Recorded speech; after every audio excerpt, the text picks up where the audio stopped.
अस्सलामु अलैकुम वरहमतुल्लाहि वबरकातुहू। अल्हम्दुलिल्लाह नहमदुहु व नस्तईनुहु व नस्तगफिरुहु व नु'मिनु बिही व नतवक्कलु अलैहि व नऊज़ु बिल्लाहि मिन शुरूरि अनफुसिना व मिन सय्यिआति अमालिना। मन यहदिहिल्लाहु फला मुदिल्ल लहु व मन युद्लिलहु फला हादिय लहु व नशहदु अन ला इलाहा इल्लल्लाहु वहदहु ला शरीका लहु ونشهد أن سيدنا ومولانا محمدا عبده ورسوله أما بعد فأعوذ بالله من الشيطان الرجيم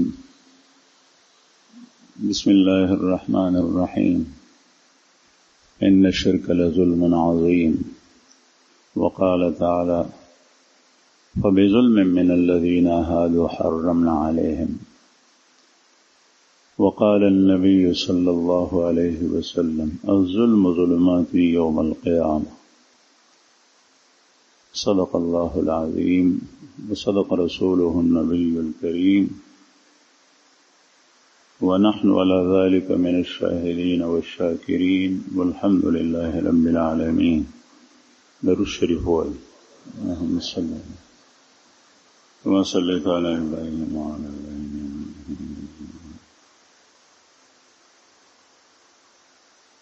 عزتمنو مسلمانانو ورونو تدی موبایل باندې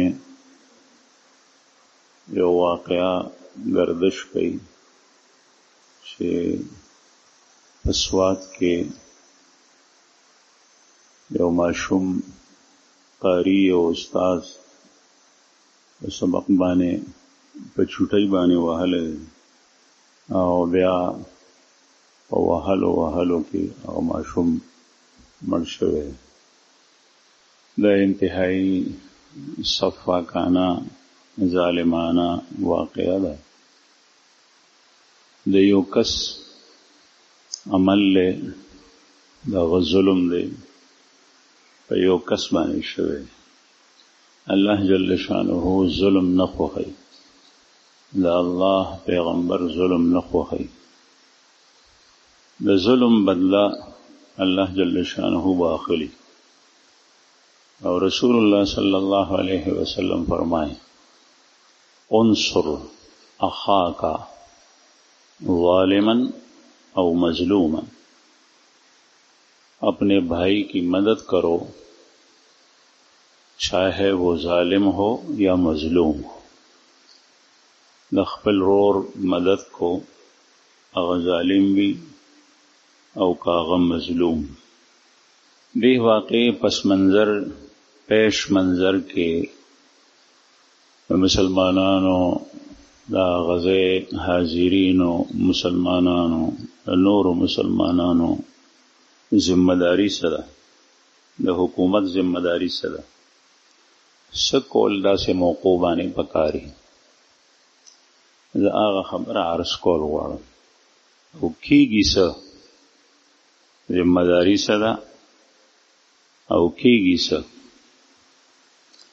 او داسې واقعات یا د دین اشد واقعات هغه په دې ملک او نور ملکونو کې سرګندګي او ګنا. حدیث مبارک کې رسول الله صلی الله علیه وسلم فرمایي چې د خپل رور مدد کو دا ظالم وي او که مظلوم. صحابه ورزو کو چې یا رسول الله د مظلوم مدد کول پدې خو پوهیږو، یو سړی باندې بل سړی ظلم کوي نو مظلوم د ظالم د لاس نه خلاصول لا د مظلوم مدد کولی، لیکن د ظالم سره ظلم کول پدې کیسه خو موږ نه پوهیږو. د دې څه مطلب؟ صحابه کرام عربی پوهیدل، د الفاظ و معانی په دې باندې پوهیدل، لیکن د هغې کیفیت به څنګه وي، د هغې طریقې کار به څنګه وي. صحابو د رسول الله صلی الله علیه وسلم نه دا تپوس کول، ظالم مدد به څنګه کوي. د ظالم سره خو په ظاهر باندې مدد کول لا دي، چې هغه سره په هغه ظلم کولو کې نورم مددو کې نورم زیات ظالم شي. رسول الله صلی الله علیه وسلم به طریقې خولې. کله چې صحابو تپوس کون رسول الله صلی الله علیه وسلم فرمایل د ظالم سره مدد داده چې د ظالم لاس اونیسه، هغه ظلم ته مبرېدا، دا د هغه سره مدد کول. ځکه د هغه انسان چې کله عمل کوي نو د عمل به په دوه قسمه، یو به دا طاعت وي نیکی او یو به دا معصیت وي. طاعت په کولو کې د مسلمان ورور سره تعاون او مدد هغه دا دی چې ته د هغې لارې هغه ته خلاصې کړه، شا به نور وړاندې شه، نیکي وکړه، په ښه طریقې سره یې وکړه چې الله جل جلاله راضي شي. یا یو سړی په نیکۍ باندې په نیک کار باندې آماده کا، هغه ته ترغیب ورکړه. او په ګناه کې چې کله یو مسلمان ګناه کېږي نو دغه وخت کې هغه د ګناه نه ایثارول دا د بل مسلمان ذمہ داری ده. رسول الله صلی الله علیه وسلم چې فرمایل انصر اخاک ظالما او مظلوما، ظالم دی داغه مدد کو، داغه مدد هم دغه دی چې هغه د ظلم نه منی. او عجیب دا د حدیث مبارک کې رسول الله صلی الله علیه وسلم د ظالم مدد اول ذکر کړي، ځکه چې کله نور مسلمانان د ظالم سره دا مدد وکړي او ظالم ظلم ته نه پرېږدي نو منزل به بالکل مظلوم به محفوظ شي، معاشره کې به ظلم نه کېږي، هغه ته به هیڅ قسم تکلیف نه رسي.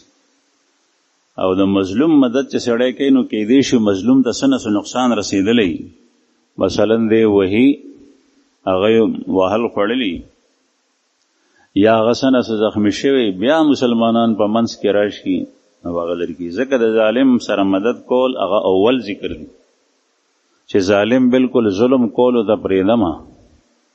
دویم دا چې رسول الله صلی الله علیه وسلم سره د ظلمه د کس ته اخاک اووی، د خپل مسلمان رور هغه ظالم دی او که مظلوم دی د هغه مدد کو. دې نه معلومه شوه که د مسلمان نه ظلم وشي نو دی بیا هم مسلمان دی. او د نورو مسلمانانو معاشرې ذمه داري دا ده چې دی خپل رور ګڼي او دی آینده د ظلم نه منې کوي. نبی کریم صلی الله علیه وسلم ته الله جل شانه جوامع الکلم ورکړو. زما عزتمنو د ظلم مختلف قسمونه دي، د چا حق ایثارول، د چا حق تلفی کول، د چا نه حق شو کول، غصب کول، دا ظلم دی.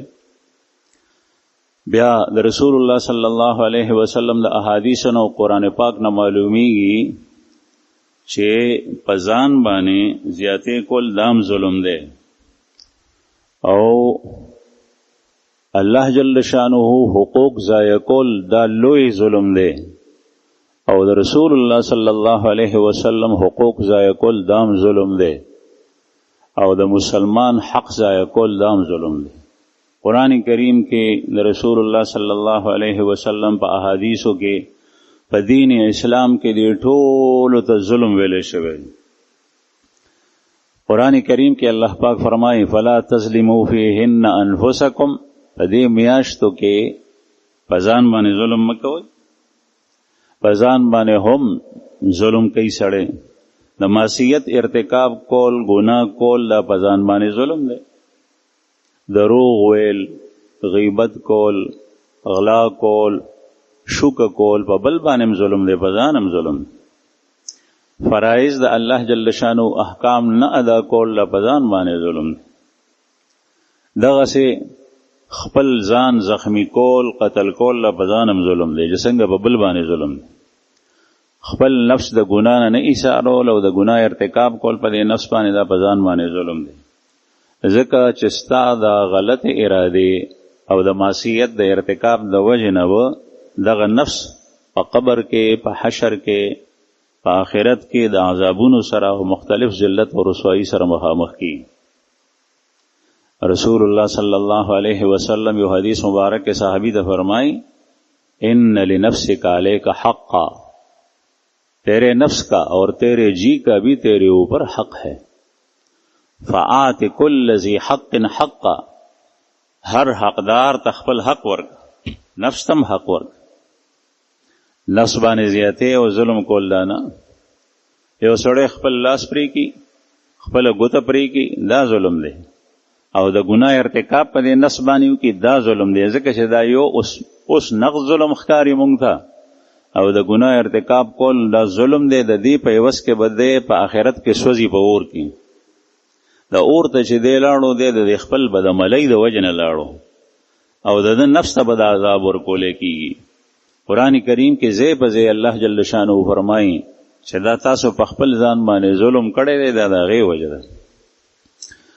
دغسې الله جل جلاله حق تلفی کول، د رسول الله صلی الله علیه وسلم حقوق ضایع کول، دا هم ظلم دی.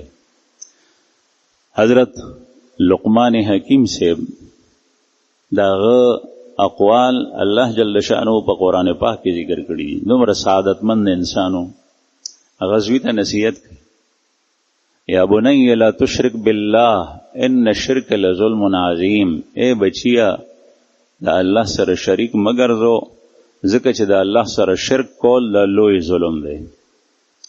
دا الله سره شریک ګرځول دا د الله جل شانه حق ضایع کول دي. دا الله جل شانه په حقوقو کې یو حق دا دی چې هغه وحده لا شریک دی، هغه په ذات او په صفات کې شریک نه لري. او ته په ذات کې یا په صفات کې د الله جل شانه سره شریک ګرځې، دا د الله جل شانه حق ضایع کول. ځکه دې ته لوی ظلم وي. یو حدیث مبارک کې نبی کریم صلی الله علیه وسلم نه صحابو ته پوښتنه چې یا رسول الله قرآن پاک کې الله جل شانه فرمایي چې هر یو چې چا نه ظلم شوی دی د هغې به د هغه سره حساب کېږي، او ظالم به د خپل ظلم د وجه نه هلاک کېږي. فاینا لم یظلم، بیا به مونږ کوم یو کس داسې دی چې هغه څه نه ظلم نه دی کړی. صحابه کرام په دې پوهېدل چې ظلم څه شی دی، خطا کول، ګناه کول، د چا مخلوق سره زیاتې کول لا ظلم دی. نبی کریم صلی الله علیه وسلم ورته فرمایل چې تاسو د لقمان دا قول نه دی اورېدلی ان الشرک لظلم عظیم، یې نه مراد شرک دی. یعنی الله جل شانه دا ظلم نه معاف کوي، دا ظلم نه معاف کوي. د نورو ظلمونو حق تلفی به وشي، نو د الله جل شانه حق ضایع کول لا ظلم دی. د رسول الله صلی الله علیه وسلم پر رسالت باندې ایمان راړو نه پس بیا د نبی کریم صلی الله علیه وسلم د لارې د هغې د سنت اتباع نه کول دا ظلم دی، د هغې حقوق ضایع کول دي. او په هغې باندې د سره ایمان نه راړل لکه څنګه چې کافر قومونه کوي، دا غټ ظلم دی، دا ابتدا د ظلم ده. او هر چا نه به د خپل ظلم مطابق تپوس کېږي، هغه ته به سزا ورکولی کېږي. دغسې په بل باندې ظلم او زیاتې کول دا ظلم دی.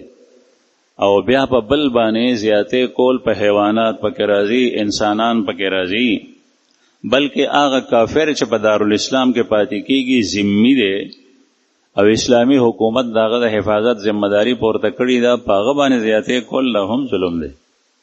زموږ د فقه په کتابونو کې د هغې مسائل جدا احکام ذکر دي ځان، او چې په چا باندې ظلم کې بیا د هغه درې قسمه دي. د چا جان په ځان باندې ظلم کول، د هغه په مال کې په هغه باندې ظلم کول، د هغه په عزت کې په هغه باندې ظلم کول. ته عزت اخلې، د هغه بې عزتي کې د خلکو په وړاندې دا په هغه باندې ظلم دی. هغه ته مور، ښځه، خور یادې داسې خبرې ورته کې چې د هغه تذلیل د خلکو په مخ کې کې دا د هغه عزت اخیستل دي، دا ظلم دی. د چا مال اخیستل دا ظلم دی، په مال کې نقد راځي، امانت یې درکړی دی، تا هغه امانت خوندي کو، دا ظلم دی. قرآن کریم کې الله جل شانه فرمایي اے مومنانو، الله جل شانه تاسو ته حکم کوي ان الله یأمرکم ان تؤدوا الامانات الی اهلها، چې تاسو امانتونه، حقونه پردي حقدار ته حواله. هغه امانت دا ځان سره ایثار کړی دی، هغه نه ورکوي، دا ظلم دی. پردی مال د غلا په شکل کې د هغه نه واغشت، د شوکې په شکل کې د هغه نه وشکول، د غصب په شکل کې د هغه نه لاندې کو. رسول الله صلی الله علیه وسلم فرمایي چې چا د چا نه ځمکه غصب کا ټیک د شبرن د یو لیش په مقدار باندې ځمکه یې نه واغشت، نو دغه ځمکه به د ځان سره په میدان د حشر کې راړي، د حشر په دې انداز کېږي چې هغه ځمکه به تر اومې ځمکې پورې په دې غاړه کې پرته وي، او خلک به د ده په تماشا چې دا سړی ولې په دې عذاب کې مبتلا دی، ځمکه په غاړه کې پرته ده، د ځمکې پانسي او پایي به دته اچولی شي.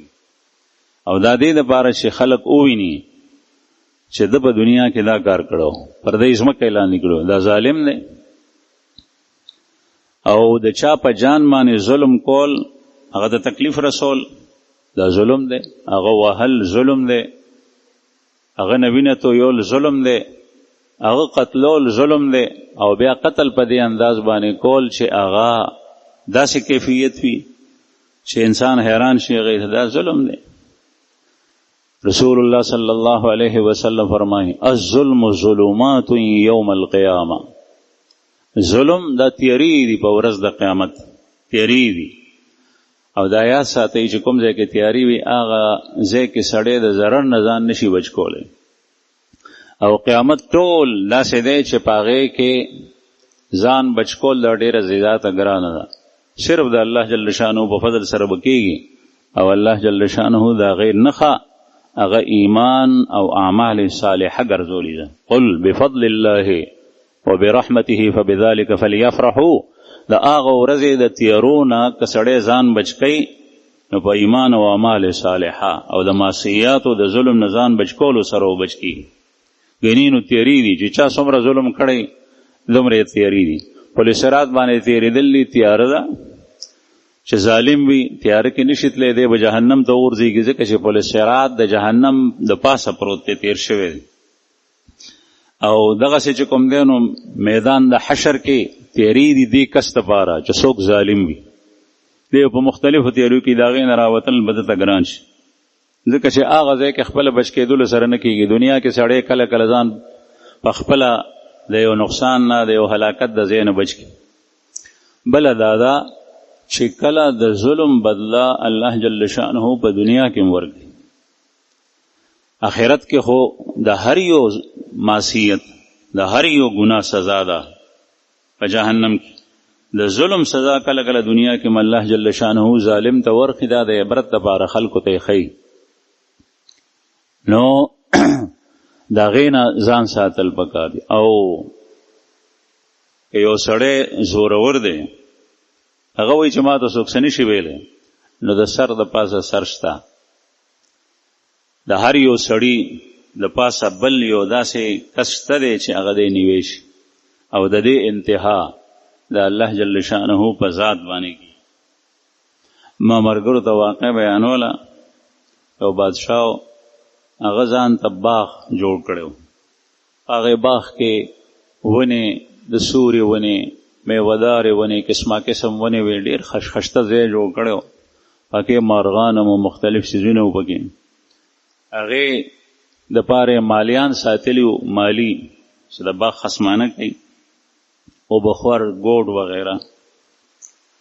او بیا یو وخت مقرر کړی و چې په دې وخت کې به بادشاه په خپله باندې دې باغ کې چکر وهي، یا د هغه د کور افراد، بل څوک به دې وخت کې په دې باغ کې نی. او که چېرې څوک په دغه وخت کې ولیدی شو نو هغه ته به سخته سزا ورکولی کېږي.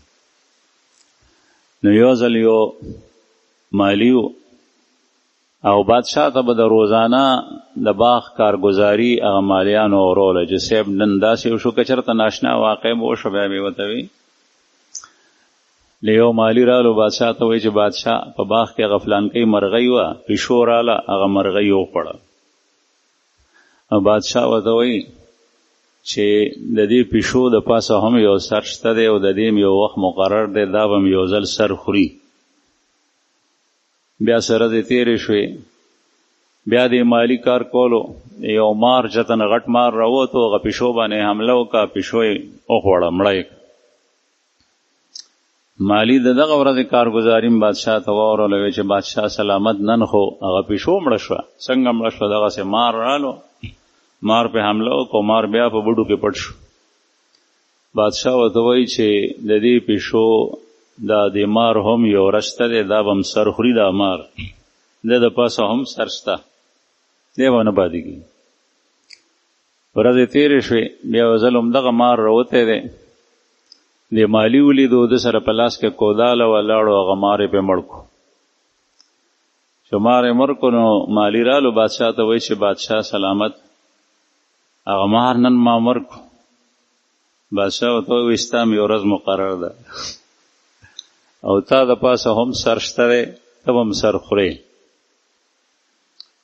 یو ورځ داسې چلو شو چې دا مالی په کار کې لګیا دی ونې ته ختې دی ونې نه اوچې څانګې وهي باغ صفایي خیال به یې ساتلو په ونه کې ناست دی چې وخت یې وکتل نو د بادشاه د راتلو وخت باندې ډېر وخت اوړېدلی اوهو دا خو بادشاه باغ ته راغلی هغه ونې را کوزېدو کې چې ګوري نو بادشاه یې ولیدو بس فوراً په هغه ونه کې غلی شو اوس که کوزېږم ما بادشاه ویني هغه ونه ګوره ونه وه د هغې ګڼې پاڼې وې په هغې کې ځان پټ کړو اتفاقي طور سره بادشاه سره خپله کور والم وه ښځم به وسره هغه یې راله له دې ونې لاندې تېرېدل نو یا بادشاه وی یا ښځې وویل چې دې ونې سوري ته کینو چې دلته یخ سوری یخ دی دواړه کېناستل بادشاه ډډه ولګوله چې بره یې وکتل ونې ته ګوري نو هغه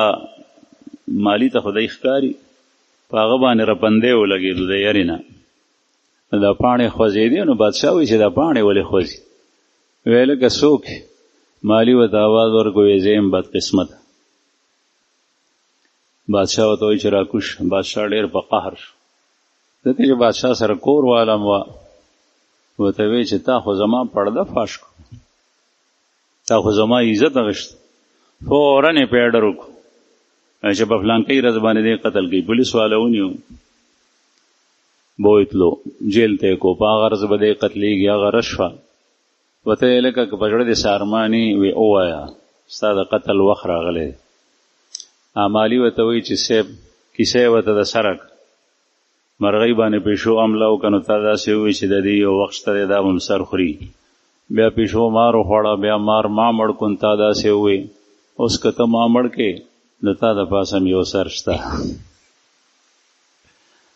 او تا نه به هغه ذات تپوس کوي ګورئ که چې ما دومره غټ کیس خو نه دی کړی مار مې مړ کړی سوچ وکړه بادشاه فوراً ووایي چې دی پرېږدئ اخلاصي بهر حال الله جل شانه دا هر یو واقع ویني والله بصیر بالعباد الله جل شانه بندگان ویني هر یو کس په نظر کې دی څوک څه کوي یو مسلمان بل مسلمان باندې ظلم کوي قتلی وجنی دام خدای ویني د چا مال څوک خوندي کوي دام الله ویني خاون په ښځه باندې په کور کې ظلم کوي دام الله جل شانه ویني ښځه په خاون باندې زیاتی کوي کله کله نه سبا ښځې زوروي شي دام الله جل شانه ویني مسلمان ملک باندې مسلمانانو باندې ظلم کیږي بعضې دشمنان دام الله جل جلاله ویني زما عزتمندو په دې کې بیا د خلکو ذمہداري دا ده چې کوم رسول الله صلی الله علیه وسلم بیان کړي ده